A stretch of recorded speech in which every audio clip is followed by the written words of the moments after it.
Hi everyone, Fritz here. In this video we're going to shoot the easy access installation for your BMW.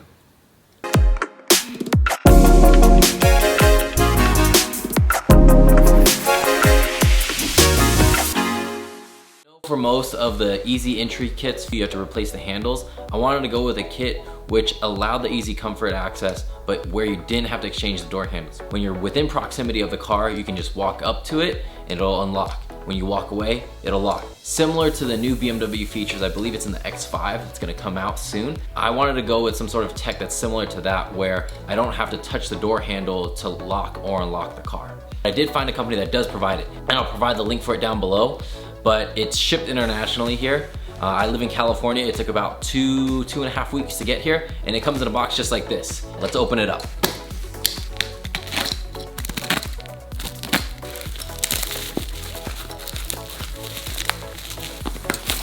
And all the key features of the system in itself. Once you open up the box, kind of get the brain of the whole system. And the good thing is the online support helps you pick out which BMW or which system goes for which BMW, and even when you get it, it's labeled as well. So check before you buy it, of course, which one that you're getting, and then double check to make sure that they sent you the right one for your car. So you can see the company name right there. You also get your instruction manual, as well as the complete wiring harness that's plug and play completely for the car. So we shouldn't have to splice anything, cut anything, remove anything. We're just gonna be adding on to the car, and everything should be able to fit perfectly. And again, you should be able to use your factory key with this. With that said, let's go ahead and get into the install. So anytime we're working with electrics in the car, we wanna make sure to disconnect the battery. So just go ahead and take your wrench, just wiggle it out. Just to make sure that it stays apart, I like to just take a small piece of cardboard and leave it in between them so that nothing happens.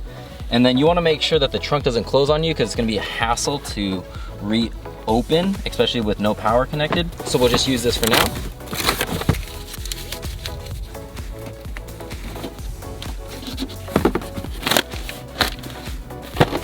Getting back inside the car, the first thing that we have to do is remove the side molding down here. And the way that you do that is you just get your fingers underneath it, and then it'll just pop up one by one. Just be very careful. You don't have to be too aggressive. If it doesn't pop up, you're probably not at one of the anchor points. And once you get a few off, you can actually get all of your fingers underneath there, and you can feel where one of those points are, and then just lift up there. Simply just take that and move it to the side. The next thing that we have to do is remove this plastic panel over here. And it's gonna be a very similar process. You're just gonna wanna feel where those plastic pieces are. You'll feel it pop out. Again, being very gentle. And then this part has a little latch here. There's no screw or anything. You just have to kind of wiggle it down.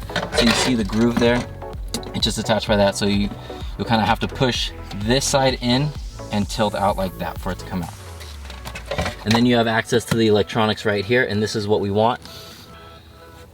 And then you're gonna have to remove this plastic cover. It's just held in by a T20. Now that we have the screw out, the only thing that's gonna be holding this panel in place are these side clips here. Just press them in with like a plastic trim tool on the side there, because there's a latch there.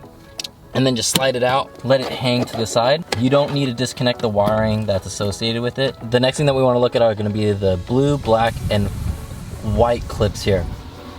The one that we're gonna be in focus of is the black one, the one in the middle here. There's a little button above the lever, push it down, and then lift up on the lever. And it'll help guide that clip out. With it out like that, all that we're gonna do is take our new wiring harness and attach it in, and then attach it into the car. Press down and up on the lever. You're gonna see some fuses there. You're gonna move the top 30 amp, and then you will place it onto our new fuse.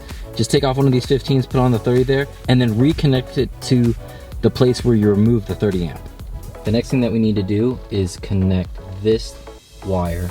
But in order to do that, we need to first disconnect that white connector past the fuse box. It's gonna be the same mechanism where you have to push down on a locking pin here. The lever comes up, it gets pushed out. there are two channels that we have here. We have a blue and a brown. We want the blue. The way that you slide it out is by lifting up on that pin right there and guiding it out. There's nothing else holding it in place, but the wires are a little tight. It will be very difficult to see, but on top of the slots here, there are actual numbers. The number that we want is number 16. So we're gonna use a pick tool just like this to push out the 16th pin. And then we will insert our wire. Be very gentle when you pull it out. Don't necessarily be too locked on the idea that it's going to be a black wire with a red strip. You just want to make sure that it's in the 16th slot for the F22 model. So the next thing that we're going to do is we're going to take our wire that came with the kit and put it into slot number 16. In order to reinsert the car's pin 16, all that we have to do is lift up on our wire adapter right here. This is what's going to lock the wire in place, and put in that 16th wire into place. Push down on the locking mechanism, make sure that it's snug, and then connect that back to our receiver. Once all that is connected, take the blue wiring harness and put it back into the white adapter. Make sure that the locking mechanisms line up. It'll click into place, and then reinsert it and pull down on this lever.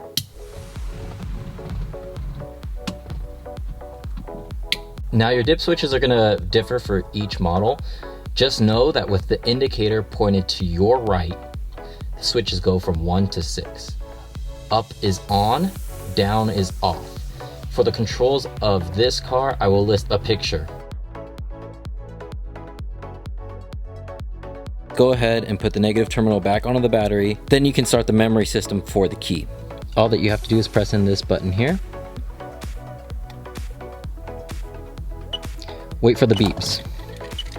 When you hear the beeps, place it on the... As soon as that happens, take away the key. Then wait for a second long beep. The amount of keys that you're programming will determine how many second long beeps that you have. So if it's your first key, you'll have 1 second long beep. If it is the second key that you're programming, you'll have 2 second long beeps. And you can program up to 4 keys this way. So now that the system's been coded, we're gonna step away from the car just to make sure it works. Just pay attention to the lock here. The system works within 1.5 to 2 meters. Let's test it out.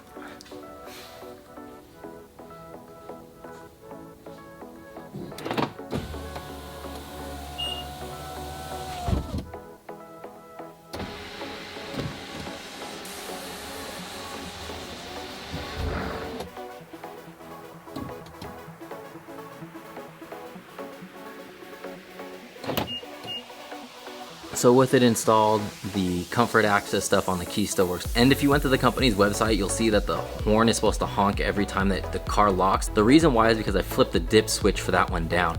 I prefer more of a discreet system. So when I'm coming to the car or when I'm leaving the car, just to have the normal just beep. Now, if you happen to leave your keys in the car, it will honk 3 times. If you get used to the honk when you leave the car, maybe the time that you leave the keys in the car, maybe it fell out of your pocket and it honks, you might not trigger that in your head as like, oh, something's wrong. So I like to kind of keep everything discreet. If something happens like the horn, I'll know for sure that it's the key or one of the doors that was left open. Now, before we put the panel on here, we want to make sure that we route our antenna wires. From inside the car, we're going to take our door antenna. This is the one with the blue connection. We're going to take this and route it up through the side of the weather stripping. And there's an actual crease in here that works well for this application. And when you get to the top of the pillar, curve it inward and use a plastic trim tool for this. Especially if you have tint, you're gonna wanna make sure you have a tool like this so it doesn't scratch up the tint, and it's also more gentle with the wire. Now once you have it mostly tucked, you're gonna wanna go ahead and pull off the trim here. Again, just be gentle. It's only held in by clips, so you don't want to use a metal screwdriver for this. Comes right off. Now to remove this piece, it gets a little tricky. There's a little pin in here. Just go ahead and you can use a metal screwdriver for this because it's metal. And then you will have to pull down. Okay. After that, it just slides on out. And we can just leave this hanging in place for now. Go ahead and take the antenna and just slide it in through the top. You do have double-sided tape, so place it anywhere where you have space. So you can see the antenna is right here. The double-sided tape is just holding it into the frame of the car. The longer antenna with the black connector, you can stick that somewhere in the back of the car. You can put it where the rear brake light is, but you want to try to get it somewhere where you have glass or plastic, so don't put it inside the trunk lid. When I was recording, I actually ran out of battery, but the rear antenna, all that we're going to do is run it through this rear trim here. So we have the wire running all along here. We use a plastic trim tool to tuck it under the rear seat panel, all the way into the upper rear seat panel. And then when we got up here, this is where it got interesting. We were still able to tuck it. We tucked it still, and then we had to hit this bend, come up, push it all along here, still tucking it in this portion until we got to this panel here in the back. So same thing, take your plastic trim tool, and here's where we place our antenna. Hopefully that gives us enough range to reach the trunk. If it doesn't, then I'll just relocate it a little farther back. There's a lot of slack. This could potentially reach all the way to the rear bumper. Now once you have everything the way that you like, you have all your dip switches set, this receiver fits very nicely in here. Now you can go ahead and put back the insert here that holds everything in place.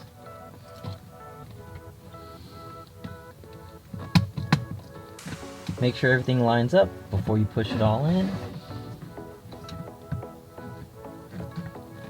And then guide it in, just like that. Go ahead and screw it into place. Now for the most part, everything should be okay. You just heard it beep. If everything works okay, if you like everything, go ahead, button up those last panels, cover up all the wires, make sure the weather stripping is on. You don't want any water to get in there if you have rain season coming up.